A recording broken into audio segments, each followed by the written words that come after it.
Hello, you guys. How are you? Welcome back to another episode of That's My Personal Business.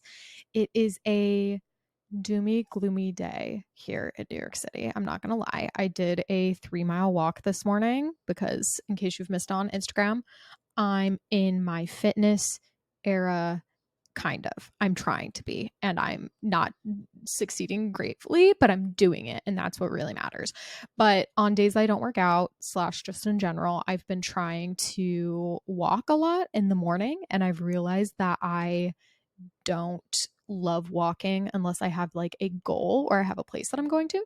So I've been walking my partner to work, which is like a mile and a half away, and walking back, so 3 miles. And I did that today in the pouring rain.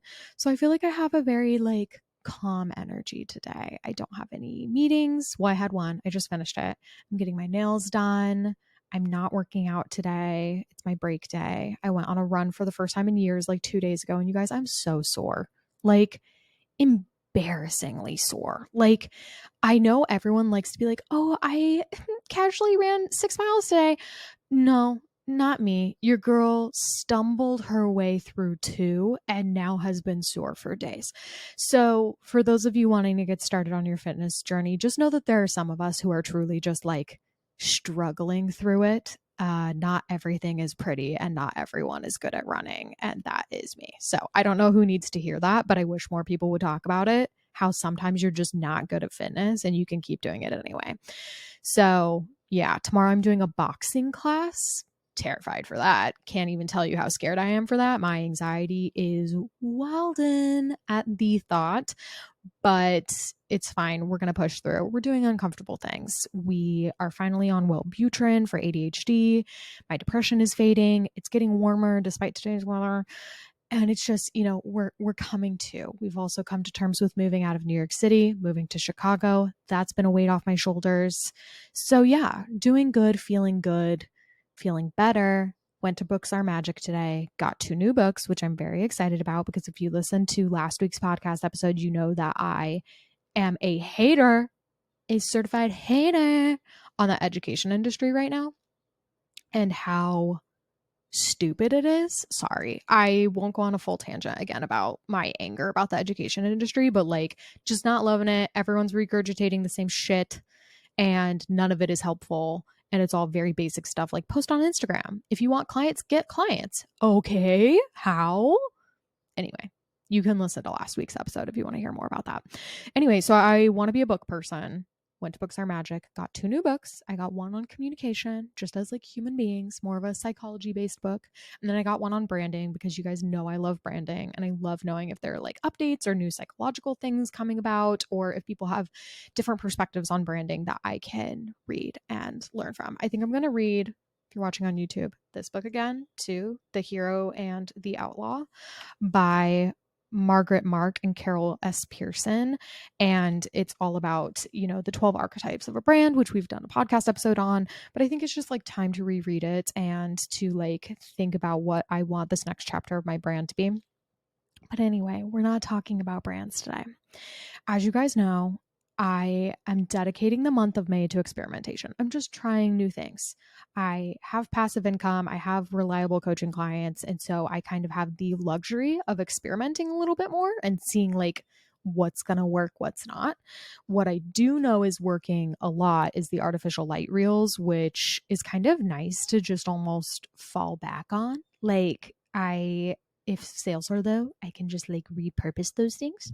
And so I'm kind of trying like other things right now on like, okay, well, what else can we do? What else can we produce?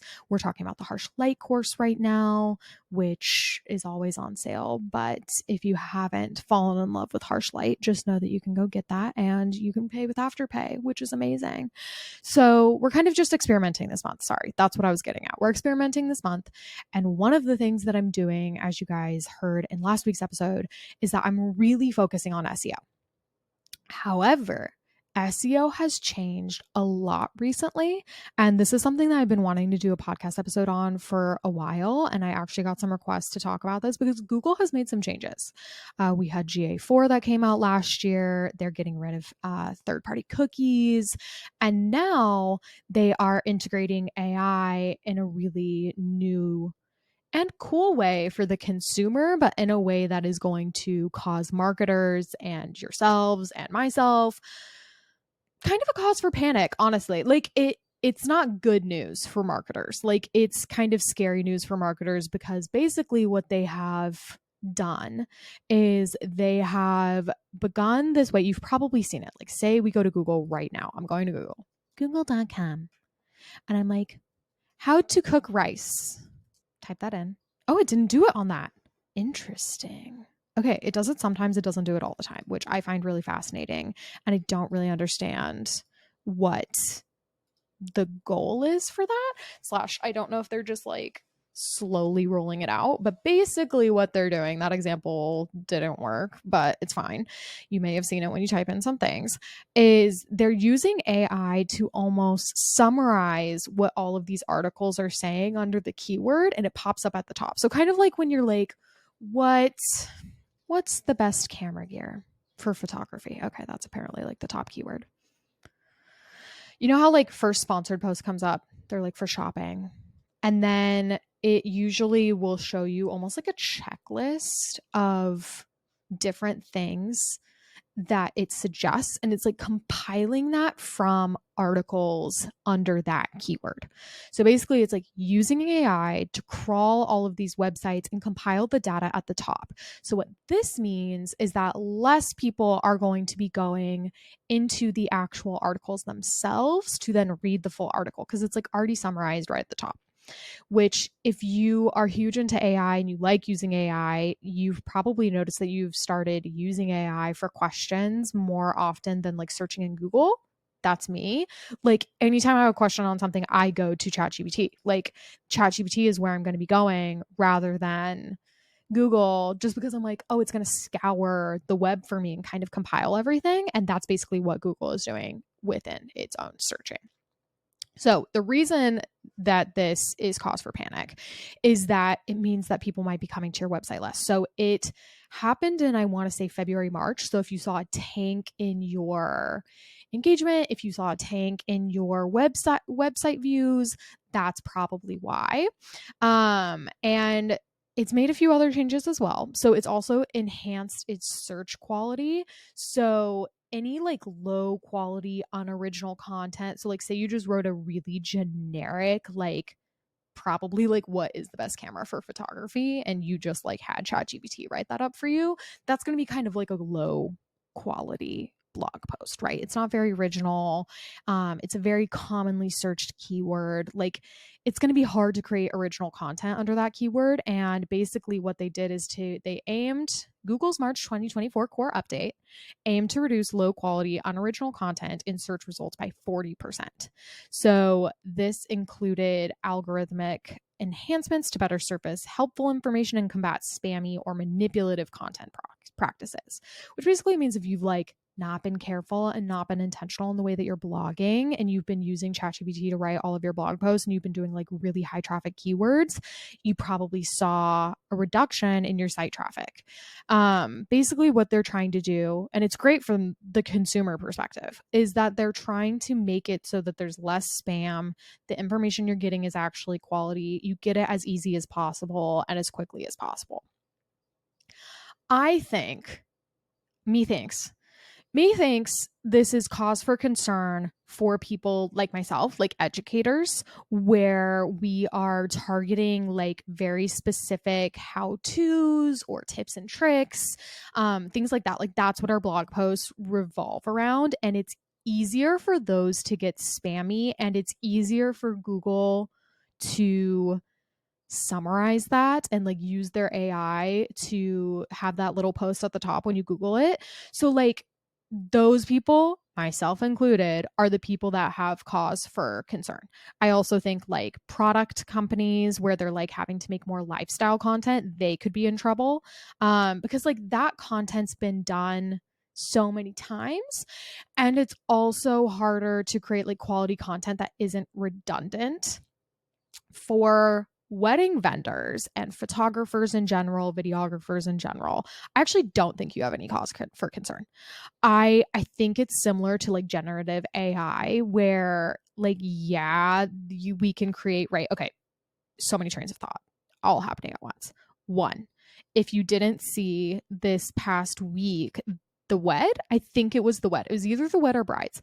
They basically posted some like Midjourney AI generated content of like a wedding taking place at, I think it was like the Trevi Fountain in Italy. And people lost their minds over it. They basically were like, how dare you? Like, who do you think you are? Like, having so many real artists that submit to you, and like you dare post AI on something that's like not even feasible for a couple to do. Like, I'm pretty sure you can't rent out the Trevi Fountain for your wedding day. Sorry to everyone, including myself, because that would be rad as fuck. But basically, it was like, this is fake. This sets unrealistic expectations. You also have so many people submitting to you that you could have pulled from real artists. There was a real uproar about it. I agree with them. I do agree that like people like the wed and like brides and people like that, they shouldn't be posting AI generated things, because I think they have access to the best art in the industry. And I kind of think it's a slap in the face for artists. That being said, AI art is never going to have the heart, the soul, or the individuality of real photography. It's just not. It can't create real humans having a real experience that actually occurred. So I don't think that photographers, videographers, people like that, especially if you capture people, like especially if you capture people, I think landscape artists might be in trouble. Like that's gonna be tough as AI gets better. But like, you're never going to be able to use AI to look like your client's actual wedding, or like look like their people, or simulate their families, or like simulate them cutting the cake. Like, it's just not a thing. And so I don't think you have that much cause for concern about AI in general. But then going back to SEO, I don't think that you have that much to be concerned about, because when you do SEO, so let's talk in terms of wedding photographers again, because I think you guys have, and videographers, I think you guys have the least cause for concern here. If someone is searching a wedding venue that they're wanting to get married in, and that's usually what I suggest targeting for your SEO blog post, because that's how people are going to find photographers, is they're like, I know I'm getting married at this venue. Let me look up wedding photos from this venue. Oh, look at this amazing photographer who shot there. They're never going to read. And if they do, they're going to scroll past it because they want to see more photos and more information. But like, they're probably not even going to read whatever AI generated thing comes up at the top. It might be things like, this is how much it costs. This is how many people it can hold, like basic information about the venue. But if people are Googling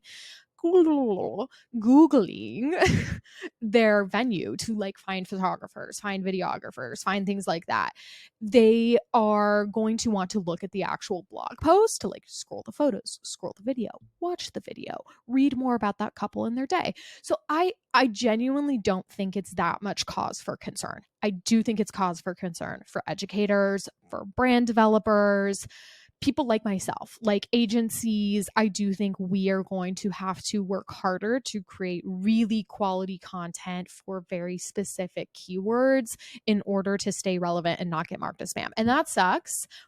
But there are other things that we can be doing. And I was listening to this podcast episode. It's HubSpot's podcast episode. It's called Marketing Against the Grain.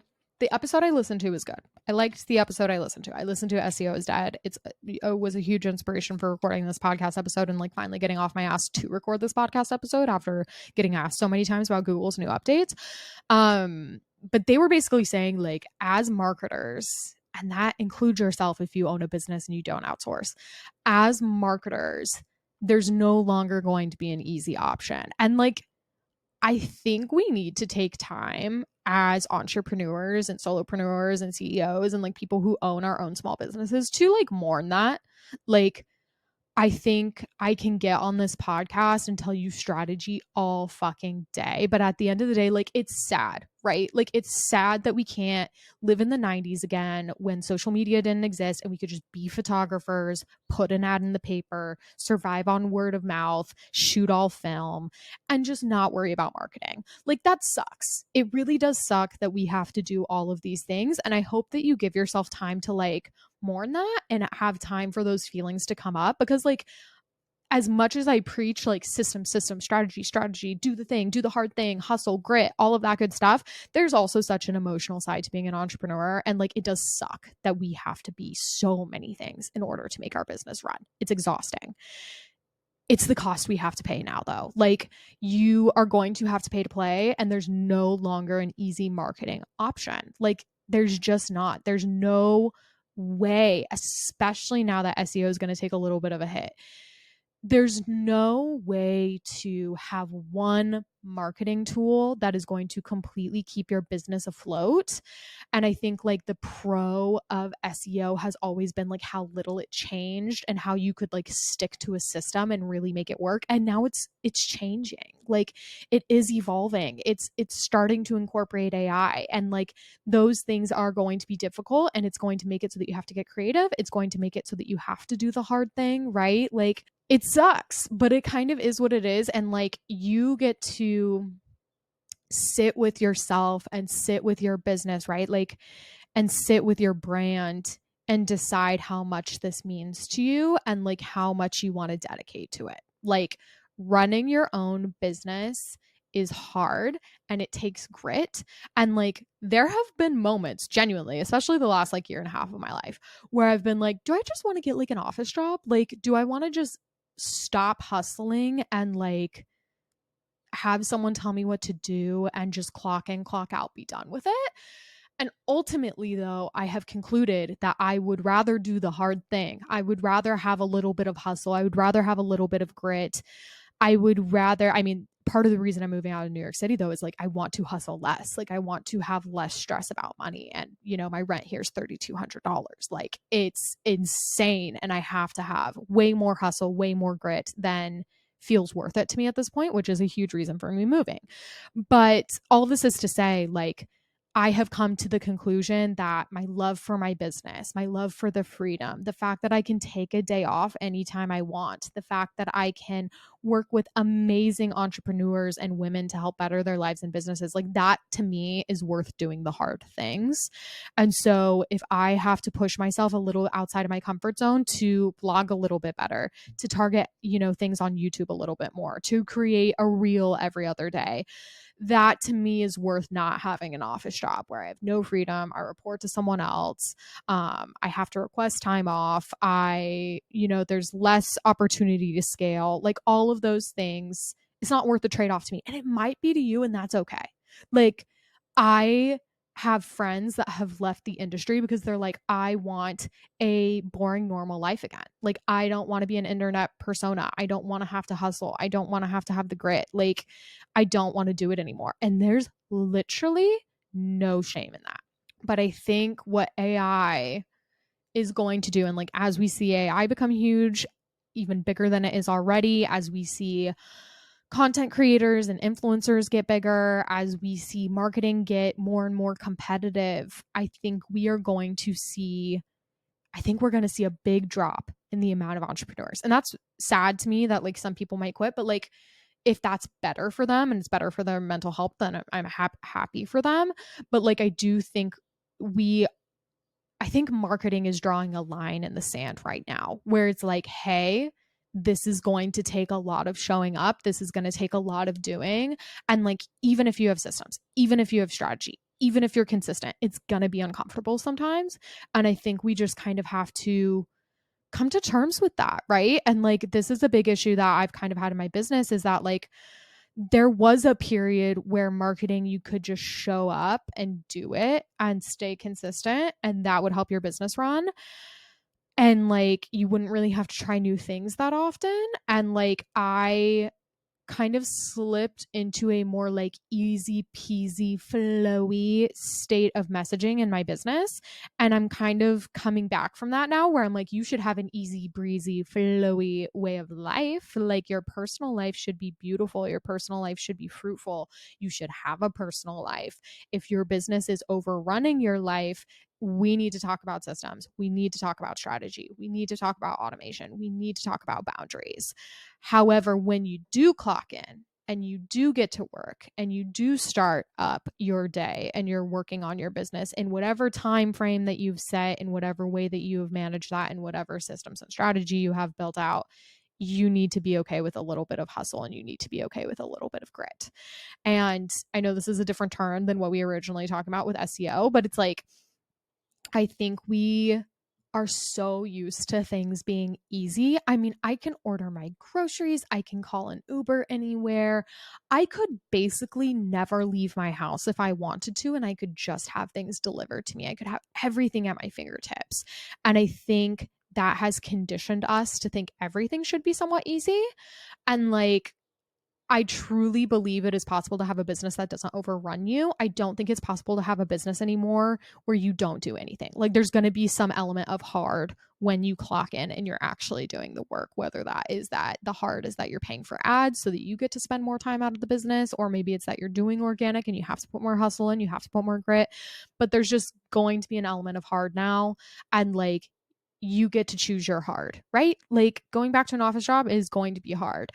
Committing to doing a Reels series every month, that's going to be hard. Committing to doing more quality blog posts, that's going to be hard. And that's okay. And I want you to choose your hard. Give yourself time to mourn the hard too, right? Like, give yourself time to be like, damn, yeah, it sucks that we're not back in the 90s. Like, I have had moments where I'm just like, dear God, like that would have been so cool. Like I think about my parents and like how they just found a wedding photographer and like they didn't scroll the internet for it. I'm sure they literally like just had a word of mouth friend or found it in the newspaper. And like that would have been so cool to be a part of that, but it's just like not the reality that we live in. And I think we need a small reality check around that. And like that's okay. And like if you need to take a little bit more time to like come to terms with that, that's okay too. Like that's totally fine. And so I guess I'm not necessarily like coming up with a new experiment this week. It's more that like I want my blog posts to be more quality. I want them to be something that genuinely help my audience. I want to keep pursuing SEO. I'm not ready to give up on it, even if it's changing, even if it's adapting, even if it's going more in an AI direction. Um, but it's going to take more effort than maybe it would have even like a year ago. And like that's okay. Like I want it to benefit people. I want it to help people. So like we're going to do what we have to do in order to make that happen. But I do want to stress that like even for service providers like myself or like coaches, educators, brand designers, what have you, product owners, like product sellers, like yes, we have more room to panic, but like you still don't need to be panicking. You have so many tools at your disposal. If you're not sure what tools to use, please go back in the podcast and watch some other episodes. Like we talk about all of it all the time. We talk about everything on this podcast. And I don't want you to, there's no reason to panic completely. Like there's always going to be something that you can do, even as the world and the market is changing significantly. So like, you can use this opportunity to learn and like move on from it. And yeah, that's it. Like, we're just going to have to buckle down a little when we do clock in and give yourself permission to completely clock out when you do. Like, that is my advice to you on how to handle these changes is like, be okay with a little bit more hustle when you are working, be okay fully clocking out when you're not. And that is the end of this podcast episode and my rant. Because we didn't do it in the beginning, let me remind you the ways to work with me currently. If you're wanting to, this was something I was going to talk about, and I think we'll do an entire podcast episode on this. But what I have found interesting in all of the marketing podcasts that I've listened to is the amount of talking about content creators and influencers and working with them to sell your products. And I don't think us in the wedding industry are really going to do that. Like that doesn't make any sense. There's not really a place for that. But I think what's going to be different is that like you're the internet persona. You're kind of the influencer. Like you get to have a personal brand and show up in a way that feels genuine. And the more genuine it is, the more genuine your brand's going to be and the more genuine your client relationships are going to be. And if you're not sure how to do that, Calling All Brands is what you need. Calling All Brands is our branding course. It's on how to build an intuitive and soul-led brand. And if you are not sure how to stand out in your market, you're not sure how to start booking the clients of your dreams, you're not sure how to convince them that you're different than every photographer, or maybe you're just like, everyone keeps telling me to be myself and I don't even know what that means and I don't even know what that looks like, Calling All Brands is for you. So we will link that for you in the show notes. If you're wanting to dig a little bit deeper, we have VIP days open in June. Those are basically a full day or half day personalized one-on-one workshop for your business. So rather than going to a workshop where there's 5 other photographers where all of the information is having to be somewhat neutralized for it to be applicable to everyone, this is just for you. We are deep diving, we are uncovering every single rock in your business and really cleaning it out to make sure that everything is moving in a systemized way, fueled by strategy and ready to take you to the next level. So we have 2 to 3 spots available for those in June. We'll put the applications down for you below. And of course, the harsh light workshop or the artificial light workshop. If you're just wanting to better your photography skills, wedding season is coming up. You need to have artificial light mastered. You need to have harsh light mastered, point blank, period. If I could do anything in my wedding career again, it would be mastering those things as quickly and as soon as possible. So if you've been unsure on how to work through those things, we have those linked for you in the show notes as well. And thank you guys for tuning into this episode. I hope it was helpful. I hope that we could uncover some of the new changes with Google and SEO. I hope that was helpful for you. If you like this episode, I am begging, no shame. I'm begging you to share it on your story, share it with a friend, leave us a review, subscribe. Like, we have hundreds of these podcast episodes. We don't do them with ads. We do them for free. They're my way of giving back to the community, making sure that our community feels whole and fruitful and giving and replenishing. And so if you could help get the word out about it, I would love you forever, ever, ever. Thank you for being here. I love you guys. I mean it. And I will see you next time.